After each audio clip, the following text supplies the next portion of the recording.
Hi friends, welcome to English Study Point. Today in this video lecture, I am going to discuss how this comparison can be put into practice. So this personality whose name is David Damrosch, he is described as a renowned American comparatist. He made a distinction between two great classical works, one from Indian origin and another one from Greek origin, and those texts are Sophocles, Oedipus the King, and another one is Kalidasa's Shakuntala. And he made distinction between these two texts in a work called How to Read World Literature, which was published in the year 2009.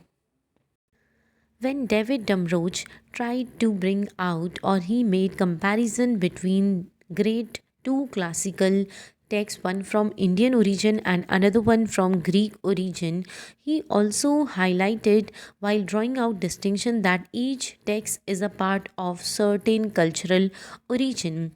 Then we see that Oedipus the King is written by Sophocles, and this particular work or this particular drama, Oedipus the King, is a part of Greek tragic canon written by Sophocles, who was a playwright of ancient Greece, whereas Shakuntala, Abhigyan Shakuntala, is by Kalidasa, who was a great Sanskrit dramatist, or we can say that an eminent poet as well as playwright from ancient India. Oedipus deals with Greek mythology while Shakuntala draws from Hindu mythology. So we see that both works are steeped in mythological elements. And in next point, we notice that David Damrosch is trying to highlight situation of both these protagonists, or protagonists of both these plays have similar kind of situation. Both these protagonists are considered as an ignorant actors or outcasts. So both protagonists, Oedipus and Shakuntala, suffer from tragic circumstances due to no fault of their own. What we see here is parallelism in the situation of respective protagonists. Oedipus and Shakuntala are considered as outcasts as well as ignorant actors. The theme of destiny is central in both. If we see Oedipus, so he is trying his level best to escape his fate, but he is not able to escape his fate despite his efforts. And if on the other side, if we see Shakuntala, then she is also dictated by a curse that is put upon her by sage Durvasa. Then there is presence of dramatic irony. In Oedipus the King, audiences are aware of Oedipus' fate long before the character realizes it himself, whereas in Shakuntala, readers are aware of the curse placed on Shakuntala, which is unknown to other characters. Both plays use some sort of recognition scenes.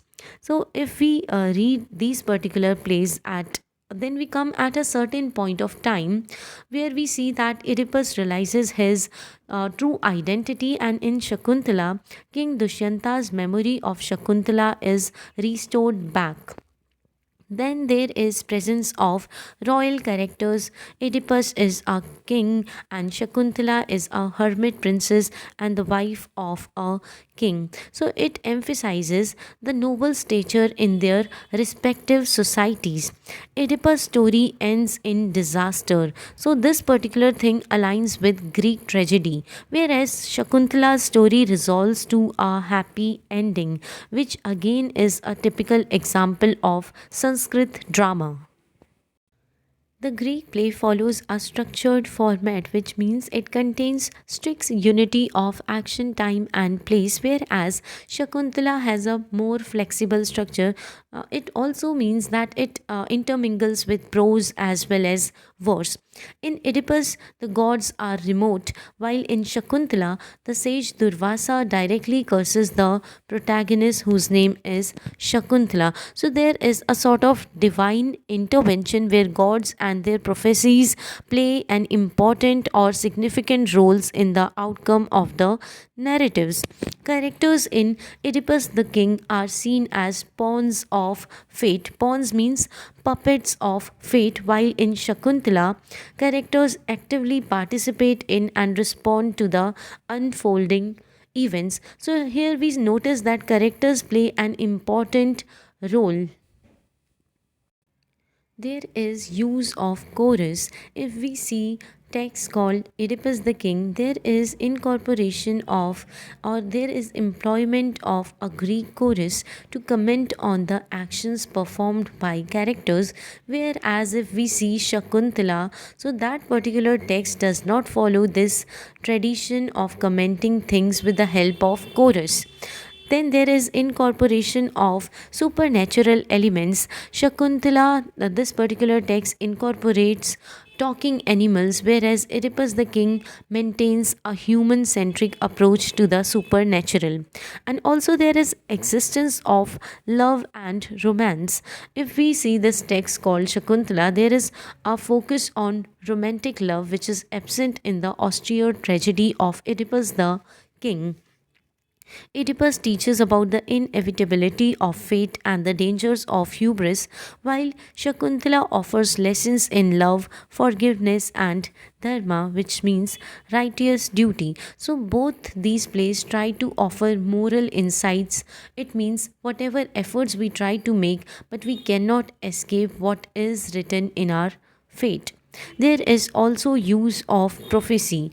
Both story hinges on prophecy that ultimately comes to pass despite efforts to avoid them.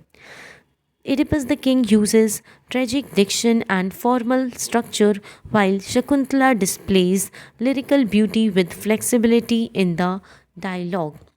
So all these things are characteristic of Sophoclean as well as Sanskrit drama. Memory also plays importance in such type of plays.